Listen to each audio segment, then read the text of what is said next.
best spearman in the band taught you, your mother said to you, and your wounds healed months' worth of healing in days, little weapon. And when your eyes began to shine the color of your father's eyes, glow as blue as your night father's lightning, we put you in the pit with great animals we had trapped. They thought we gave you to them, did not know that we were giving them to you. You danced your war and took apart the bears and smiggeldons and the monsters of the foothills. And if in those dream spasms, in the warpings that overcame you so you'd cry out and become a beast, if occasionally you broke apart your teachers or pulled the limbs from your playmates so they bled out in shock, or if you caved in the chests of our people, well, everyone knew not to get too close to Unyut, the weapon, in his transports. Everyone knew to run and hide when your eyes shone with the shock light. You were not a bad boy, but a dangerous thing, and you were always sorry, and they were careless. We loved you, your mother said. After you were done with them, we swaddled you. You were still a baby. We wrapped you and we cleaned the dead from you and said to you, thank you, and told you that we loved you. What I have found, he said, is that most journeys take you back to where you left from, but not all. A very long time ago I learned that at the end of some journeys you start again somewhere new. They don't happen very often, such journeys as those, so when they do, it's worth taking note.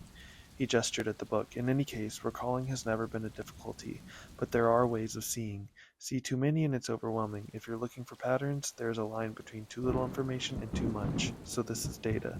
I hope that it might help me, that I might learn why I open my eyes sometimes to different skies from those under which I close them. All right, what's up, fantasy fans? I'm here today to tell you why you should read The Weird, the Bloody, the Beautiful, The Book of Elsewhere by Keanu Reeves and China Mieville.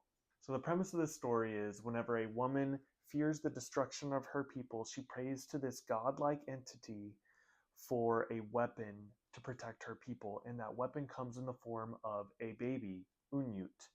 Now, this baby is stronger than other men.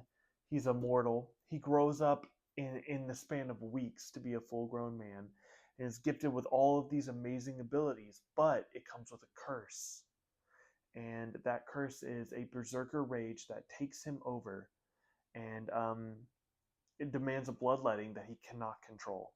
So, that being said, our story begins millennia later when Unyut is working with the US government in an attempt to find a cure to his immortality. He wants help from the US government to find a way for him to achieve mortality, not death, but mortality. And in exchange for this assistance, they require him to go on dangerous jobs, covert ops.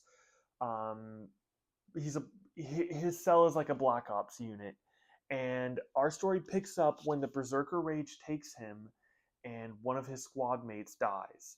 That's where it picks up. I'm not going to tell you any more than that because I believe you should go into this knowing about that much. I went in knowing a little bit more because I read the Berserker comics by Matt Kent. I actually suggest not doing that. Just go into this book. It's in its own continuity. It's not tied to the comic books at all. It's its own thing, and it is brilliant. So, why did I enjoy this book, and why do I think you should read it? So, first and foremost, China Mieville's prose are insane. They're phenomenal. The way he juggles first, second, and third person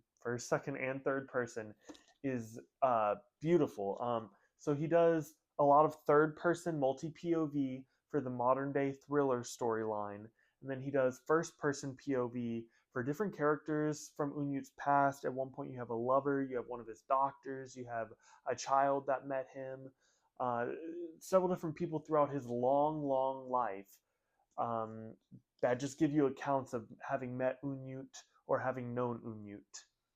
And then you have the second person flashbacks. So this is water. They all have a symbol and they all have a word that is signifying what killed him.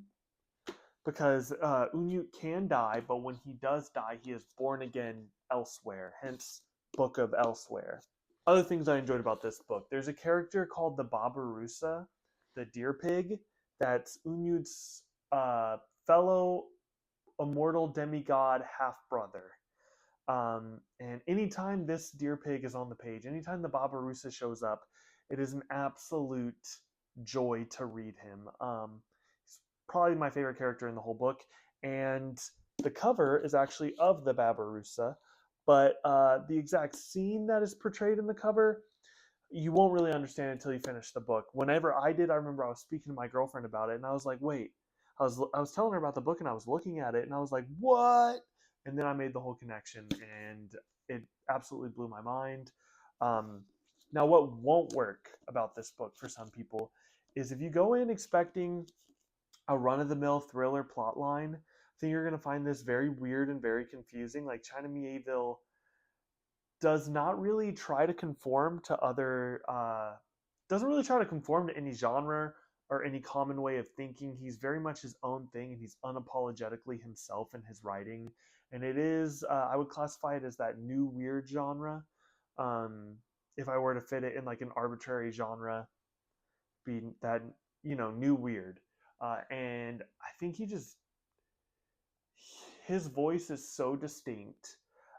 Think Steven Erickson, think um, Robin Hobb, two of my faves. But when you read a China Mieville sentence, you can tell that that's a China Mieville sentence. Tamsin Muir, that's another one. His writing style is very distinctive, and he doesn't, borrow from any other author. It feels very much his own thing. Things that may not work for some readers is the modern day plot line, the thriller plot line. I think is not it's not the best plotted storyline, but I don't think it's the purpose of the book. That modern day thriller storyline is not really at the forefront of China and Keanu's mind when crafting this story.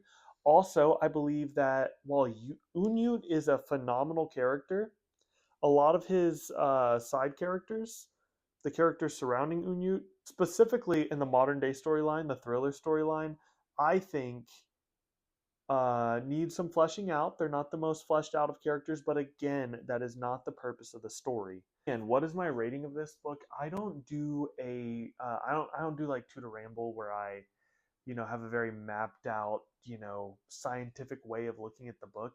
And if I were to do that, this wouldn't be a 5-star book because I don't think the characters were 5 out of 5, but I think the themes were 6 out of 5. But I just go off of my enjoyment and how much it made me think. I look at it not just off of, pure enjoyment, but also off of what did it make me think about? Did it challenge my brain in interesting ways? I think even the most entertaining book, if you didn't challenge me mentally or emotionally, you probably won't get higher than a 4-star. And this easily clears my 5 stars. And maybe I'm not as exclusive with my 5 stars as some readers like to be. That's perfectly fine. I thought it was a 5-star. It's my second favorite book of the year, and I definitely think you should check it out. And this is why you should read Book of Elsewhere. If you have any books that you'd like me to cover in the future, anything you're hoping some YouTuber will find a book and review it, just comment, tell me what you want me to review, and I might get around to it. Been kind of busy lately, and I've got some reading goals, but I want to be receptive of what my audience wants from me and what y'all are interested in me reading. Thank you. Peace.